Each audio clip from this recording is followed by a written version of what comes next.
Have you ever stood in your own kitchen late at night listening to the quiet hum of the fridge and wondering how your life took such a sharp turn? My name is Harper Lane, and if you'd seen me last year, you might have thought I had it all figured out. A loving fiancé, a steady job, and a heart full of hope for the future. But life has a way of unraveling the plans we cling to most tightly. One moment I was folding baby clothes, the next I was packing up my life, leaving behind everything I thought was safe. Coming home was never the dream. My parents' house in the Boston suburbs always felt a little too tidy, a little too cold, but it was the only place left to go when the world closed its doors.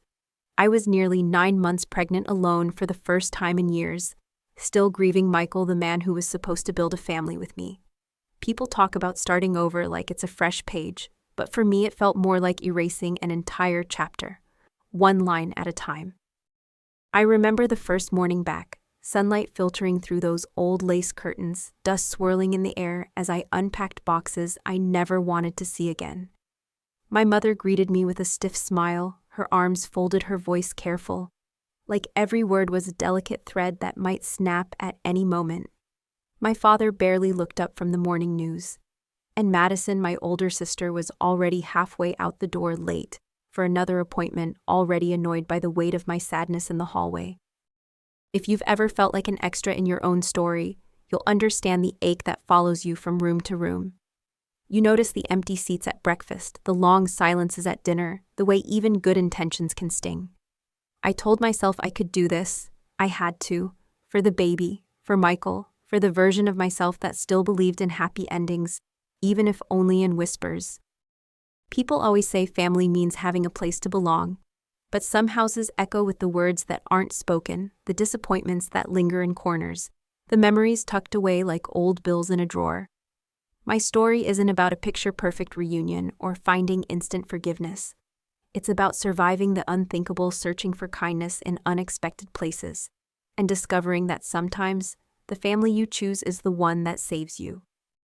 Before I share what happened that stormy night, the night everything changed forever, I want you to know, this isn't just my story. It's for anyone who's ever felt unseen, unchosen, or alone. Maybe you're watching from your own quiet kitchen, wondering what comes next. Or maybe you're just looking for a reason to believe that hope can find you even in the darkest moments. Stay with me. The story I'm about to tell might be the one you need tonight. Madison and I were born less than 3 years apart, but the space between us always felt wider than the Atlantic. She was the golden child from the start. Her laugh ringing down the halls, her artwork framed in the living room. Her stories, the only ones my parents ever seemed to remember. I used to watch her twirl in the kitchen, telling everyone about her latest followers or her next big audition, while I stood at the sink, hoping for a glance, a question, anything. Sometimes the deepest loneliness isn't about being alone, it's about feeling invisible, even when the house is full. The truth is, many families have their own versions of the favorite. In America, we love to talk about equal love for every child, but anyone who's lived in a house like mine knows it isn't always that simple. Studies show that parental favoritism is more common than people admit, and the effects can last a lifetime. In my case, it meant watching Madison float from one dream to the next, makeup brand partnerships, local theater gigs, never having to worry about rent or real responsibility. I, on the other hand, learned to ask for as little as possible, shrinking my needs to fit the smallest corner. One afternoon, just days after I moved back, I found Madison sitting cross-legged on her bed, surrounded by packages, sponsorship gifts, and glossy PR boxes. She scrolled her phone with one hand and dismissed me with the other, barely looking up. I tried to tell her about my worries, the way my heart still hurt for Michael, or how terrified I was of raising a baby alone. But she shrugged, told me to get over it, and went back to filming a story for her followers. That sting, sharp and silent, is something so many sisters know but rarely speak aloud. If you've ever felt outshone by a sibling, you might recognize the subtle ways families build walls instead of bridges. Sometimes it starts small, a forgotten birthday, a missed recital, a joke that lingers too long. Over the years, these moments pile up, forming a quiet ache that sits between you at every holiday table. I used to wonder if I was being too sensitive, if maybe I just needed thicker skin. But now I realize that longing to be seen isn't a weakness. It's a need every human carries, no matter how old we get. Looking back, I wish I had told my younger self that being compared to Madison was never a fair contest. We were running two different races following two different maps. Families often make the mistake of measuring children by the same yardstick, forgetting that each of us carries our own story, shaped by joys and heartbreaks they'll never fully understand. If you find yourself in this position, here's my advice. Give yourself permission to be different. Your value isn't defined by how brightly someone else shines. That lesson, though simple, took me years to accept. It's easy to look for validation in the people closest to us, hoping that one day they'll finally see our quiet victories. But sometimes the bravest thing we can do is stop waiting for applause and start clapping for ourselves. That's not selfishness, it's survival. And in the months that followed, I would learn just how much strength it takes to carry your own light through the darkness, even when nobody else is watching. But before I could find that courage, life had one more storm waiting for me. A night when the world tipped sideways, and all the old rules about family and belonging would be shattered for good. That night began as many storms do, with a quiet I mistook for peace. The night my contractions began, the house was already humming with tension. I remember standing in the kitchen folding tiny socks in neat piles, trying to focus on each simple task. It was late, the kind of late that makes the whole world feel distant and small. My father watched TV in the living room, his voice drifting in with the volume always a little too loud, always just beyond reach. My mother was somewhere upstairs with her wine and crossword puzzle, and Madison, as usual, was busy curating her online life in her bedroom. I could almost pretend I belonged there until the pain arrived. At first, the contractions were slow, gentle enough that I could hide my winces behind small talk and silence. But as they grew sharper, I realized I needed help no matter how awkward it felt to ask. There's a strange vulnerability in needing something from people who barely see you. I called out softly at first, then louder, asking my father for help. His response was cold and impatient, a sigh, a complaint about the hour, a reminder that my sister's podcast was more important than my pain. In that moment, I understood how deeply the roots of resentment had grown. Many families have these hidden fault lines, old arguments, buried disappointments, and silent competitions that never end. In America, we often picture home as a place of comfort, but for so many, it can be a battlefield. My request for help wasn't just about labor. It was about hoping anyone might finally choose me. Instead, my father's anger flared, accusing me of ruining the night, of always demanding too much. Madison emerged, mascara wand in hand, her priorities clear. She's doing this for attention, she snapped, echoing old wounds. That's when I realized some people are too invested in their own storylines to notice anyone else's pain. If you've ever found yourself begging for kindness and receiving only blame, you know how small the world can feel.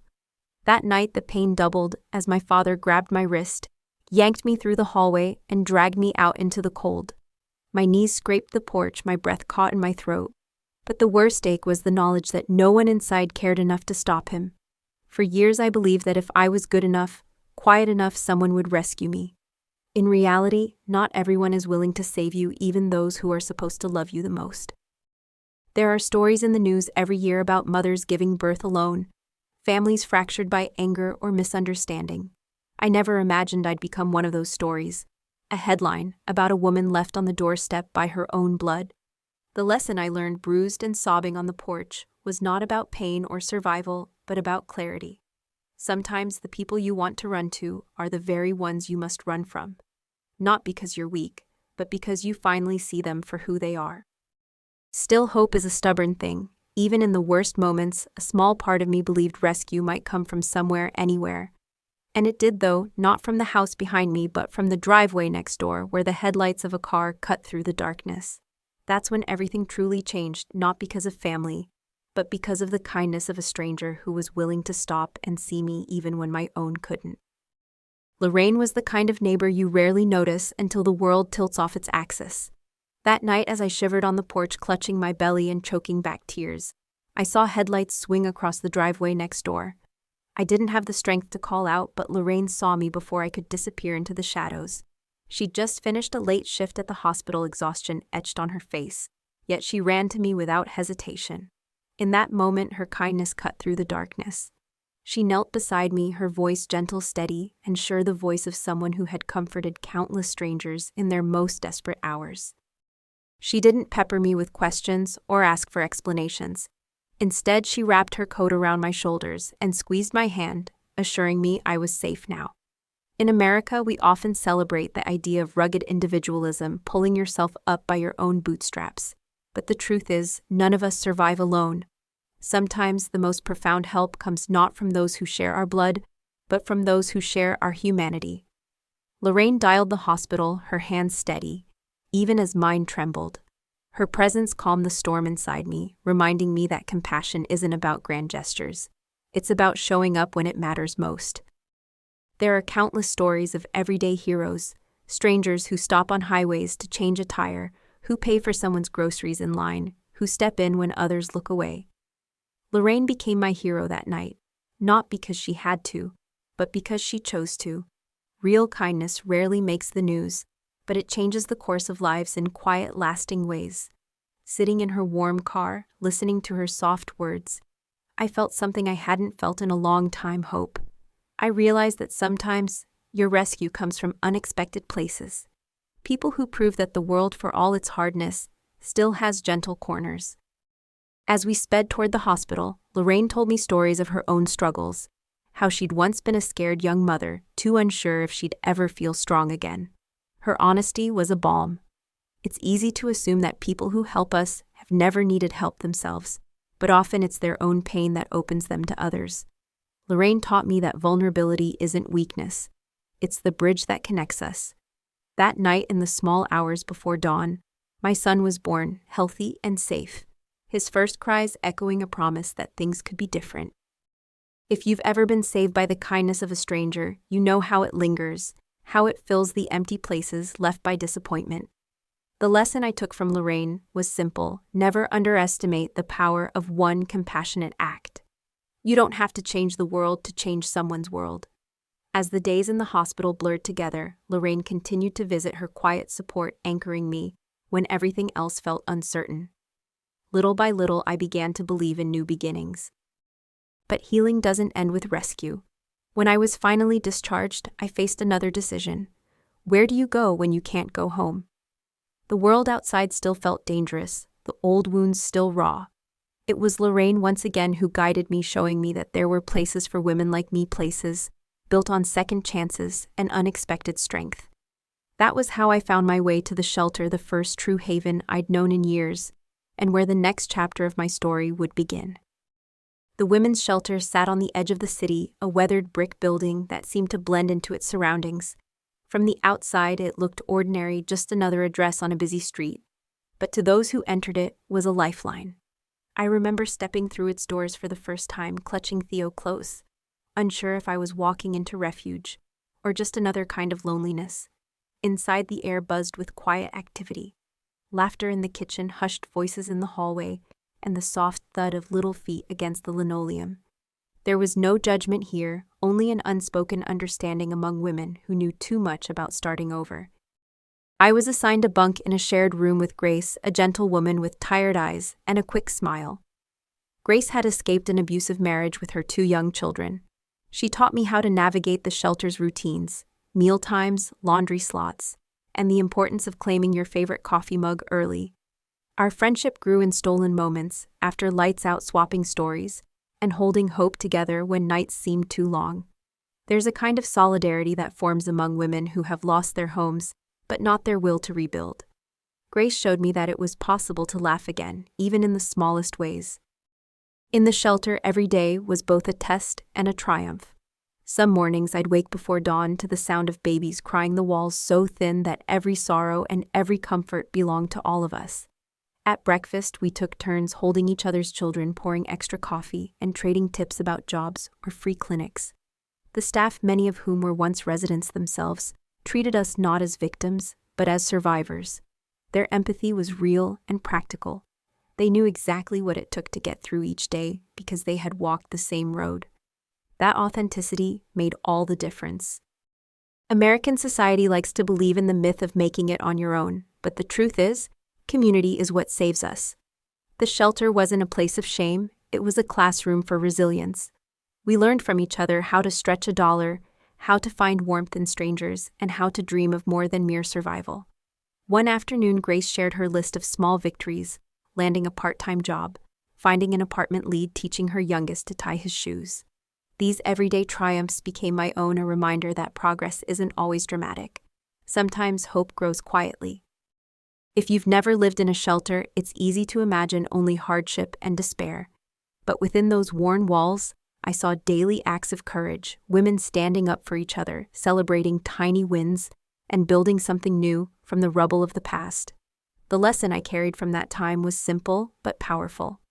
Asking for help isn't a sign of failure, it's a step toward freedom. The family we choose can be stronger than the family we're born into. Shelters aren't just places of last resort. They're proof that even after everything falls apart, it's possible to begin again. With every passing week, the shelter became less a temporary stop and more a place where I learned what healing could look like. But healing is never a straight line. The world outside kept moving, and soon I'd be faced with new choices: how to provide for Theo, how to stand on my own, and how to build a life that no one could ever take from us again. That journey, as I would discover, was just beginning. Finding steady ground wasn't easy, but every new day at the shelter gave me a little more courage. I signed up for job boards and scoured flyers in the common room, searching for anything that would let me keep Theo close. My first real opportunity came at a local diner and overnight shift washing dishes with a kind manager who let me set up a playpen for Theo in the kitchen's quietest corner. It was hard work and the hours were long, but those paychecks, small as they were, became a symbol of possibility.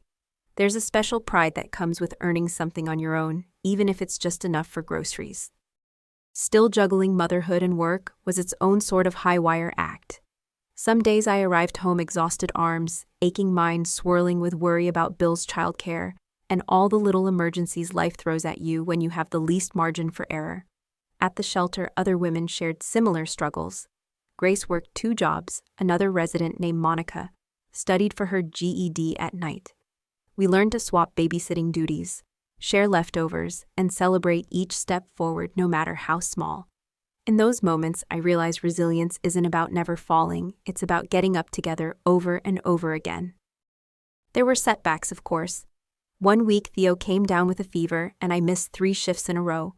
My paycheck was docked, and for a while, I worried we'd lose our spot at the shelter. Grace left soup at our door, and a staff member offered extra diapers, reminding me I wasn't alone. Real-life struggle is rarely a straight line, especially for single mothers starting over with so little. But every challenge also became a lesson in resourcefulness. I learned to budget down to the last dollar to find free clinics and to accept help without shame. American culture often idolizes the supermom, the woman who does it all without breaking a sweat. But real life isn't like that. I made mistakes, missed deadlines, burned dinners, forgot appointments. There were nights I cried in the dark after Theo was asleep, doubting every decision I made. It was Grace who reminded me, you're doing the best you can, and that's enough. In those simple words, I found unexpected comfort. It's a truth many of us forget sometimes: enough is more than we think. Looking back, I see now that those months were about more than just survival. They were about rebuilding my confidence piece by piece. With every bill paid, every healthy meal, every new bedtime story for Theo, I proved to myself that I was capable, not perfect, but present and trying. The little things added up, and so did my hope. For anyone walking a similar road, here's what I learned: celebrate the smallest wins. Progress isn't always dramatic, but it is always worth honoring. But as we settled into this new rhythm, life threw another test our way. It wasn't just about making ends meet anymore. It was about preparing for a future that I could control. A future no one could threaten to take away. That's when I started looking beyond the shelter, dreaming not just of stability, but of a true home and a life of our own. And with that dream came a plan, one that would change everything for Theo and me. Building a future from scratch meant taking chances I never thought I could. After months at the shelter, I gathered my courage and applied for a local technology apprenticeship, a program that welcomed women with no prior experience and offered on-site childcare. The application process felt daunting, but I leaned on my shelter friends for encouragement. Grace helped me prep for interviews, while Monica watched Theo. I practiced answers late into the night, my heart pounding with a mix of fear and hope. When I received the acceptance letter, it felt like a window had opened in a room I thought would always be dark. The apprenticeship was demanding. I balanced coding workshops with Theo's nap schedule, racing from one responsibility to the next. Some days, I questioned if I was in over my head if women like me with broken histories and empty savings accounts belonged in places built for fresh starts. But the program's mentors, many of whom were once single mothers themselves, shared their stories openly. They talked about late-night studies, juggling childcare, and the courage it takes to start over. Their honesty was a relief, their presence a promise that reinvention was possible. I'll never forget my first small victory, debugging a stubborn error in my code and seeing my project finally run. That success wasn't just technical, it was emotional too. I carried it home to Theo, celebrating with an extra bedtime story and an extra long hug. Progress, I realized, is made up of moments like these. In American culture, we love tales of overnight success, but the truth is, most new beginnings are built on slow, persistent effort and the willingness to accept help along the way. My journey was no exception. Every week, my confidence grew. I started keeping a digital journal, a timeline of our new life screenshots, of milestones, even the challenges and setbacks. I kept voicemails saved, kind emails from mentors, and wrote down things Theo said that made me smile. This record became more than just a way to track progress. It became a source of strength, a reminder that our story was worth documenting no matter how imperfect. If you're rebuilding, I encourage you to do the same. Celebrate the process, not just the outcome. There were hard days, of course. I missed deadlines and sometimes felt like I was still walking on eggshells, haunted by the fear that one wrong move would send everything crashing down.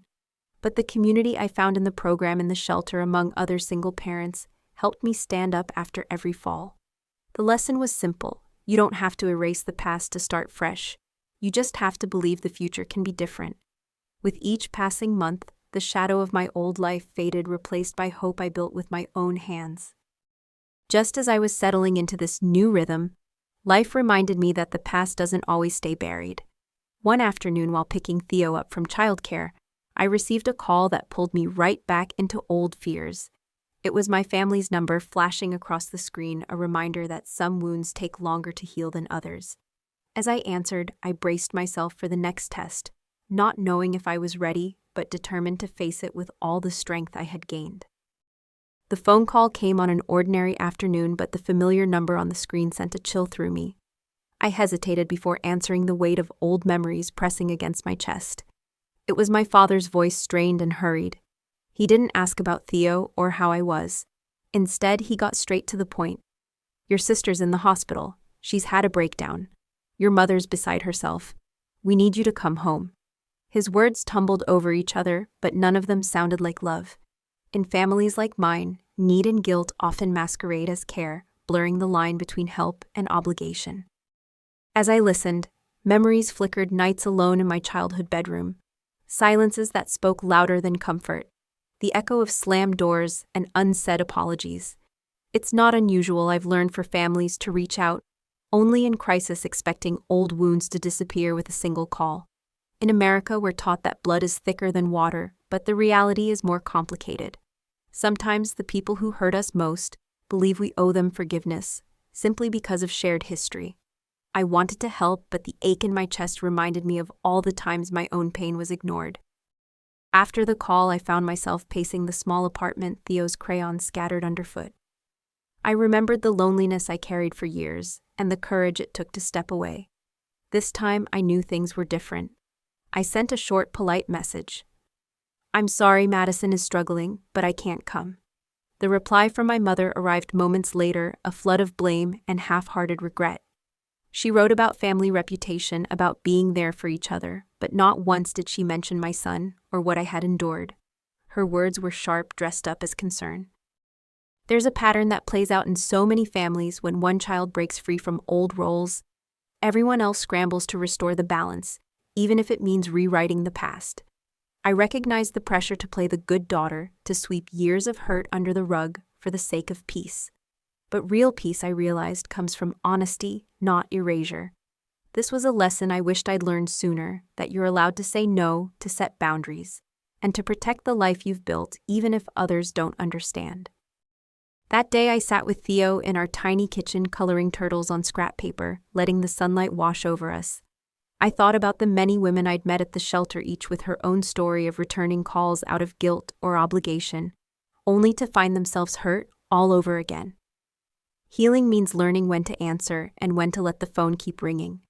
It's not always easy, and sometimes the guilt feels heavy, but freedom comes in small choices, choosing yourself, your child, and your future. In time, the calls and messages slowed, replaced by a single email from my mother about selling the family house. She wanted me to return to sign papers to say goodbye properly. This was a different kind of invitation, a chance to revisit old rooms, old ghosts, and old truths. I knew that if I went, it would be on my terms, no longer as the outcast or the caretaker, but as the woman I'd become. The decision ahead was daunting, but it was finally mine to make, and that knowledge brought a quiet strength I hadn't felt in years. Returning to my childhood home after so many years was a strange, almost dreamlike experience. I walked up the familiar front steps, holding my head high, but inside my heart pounded with a mixture of old fear and new strength. The house looked smaller than I remembered, less imposing, less powerful. My father opened the door with a stiff nod, and my mother hovered behind him, her expression careful and unreadable. They led me into the study where papers were neatly stacked for the house sale. I could feel every memory pressing in from the faded wallpaper and the worn grooves in the floorboards. They wanted closure, a quick signature, a polite goodbye. But for me, this visit was about reclaiming my own narrative. As I glanced around the room, I spotted the old family photo wall, still lined with school portraits and holiday snapshots. In the center was a frame I knew too well, my own baby picture, once a symbol of hope, now surrounded by years of silence. I gently removed it from the wall, replaced the photo with a small black and white image. I'd brought a candid shot of me holding Theo outside our first apartment, both of us laughing, radiant with our own hard-won joy. My mother's eyes filled with confusion as she watched. "Why would you do that?" she whispered. I answered as honestly as I could, because I want the truth to live here too. Not just the version you're comfortable remembering. For so long, I'd tried to fit into a story written by other people, playing the quiet daughter, the fixer, the one who never complained. But healing meant telling my own story, even if it didn't match the one in their minds. If you've ever had to stand up for your truth, you'll understand the courage it takes and the relief that follows. We finished the paperwork, the conversation awkward but civil, a strange truce settling in. I realized then that forgiveness is not always about repairing old bonds. Sometimes it's about letting go of the weight you've carried for too long. My parents may never truly understand the cost of the choices they made, but I could choose to forgive for my own sake, not theirs. I left the house lighter, knowing that the power they once held over me had faded. My life was no longer theirs to narrate, it belonged to me and to Theo. That night, as I tucked Theo into bed, I felt a wave of quiet relief.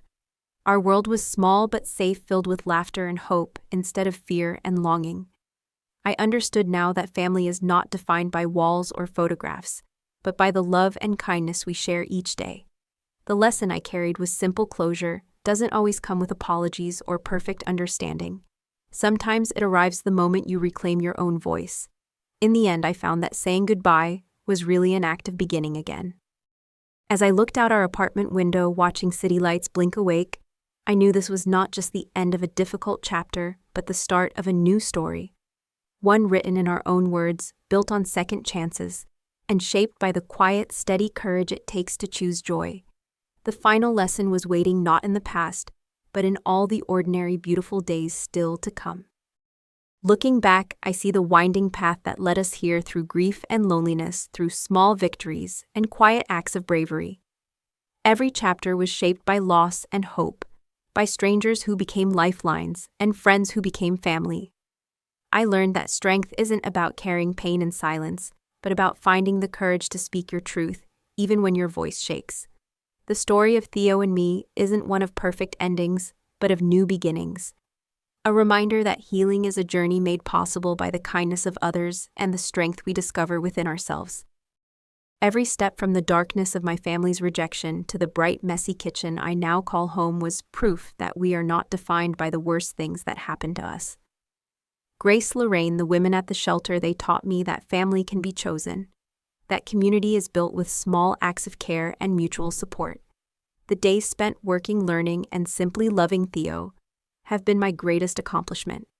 For anyone out there feeling unseen or unworthy, I hope our story proves that it is never too late to reclaim your life and write a new chapter. If there's one lesson I want to leave you with, it's this. You are allowed to protect your peace. You are worthy of compassion, not just from others, but from yourself. Let go of guilt that isn't yours, and remember that setting boundaries is a form of love for yourself and for the ones who rely on you. Whether you're healing from family wounds, building a new future, or simply learning to trust yourself again, know that progress is rarely linear. Celebrate every small victory. It all matters. Thank you for spending this time with me, for listening to a story that might echo parts of your own. If this journey moved you, inspired you, or simply helped you feel less alone, please consider subscribing to our channel. Leave a comment below and let us know where you're watching from, or share a moment when you found courage in the face of hardship.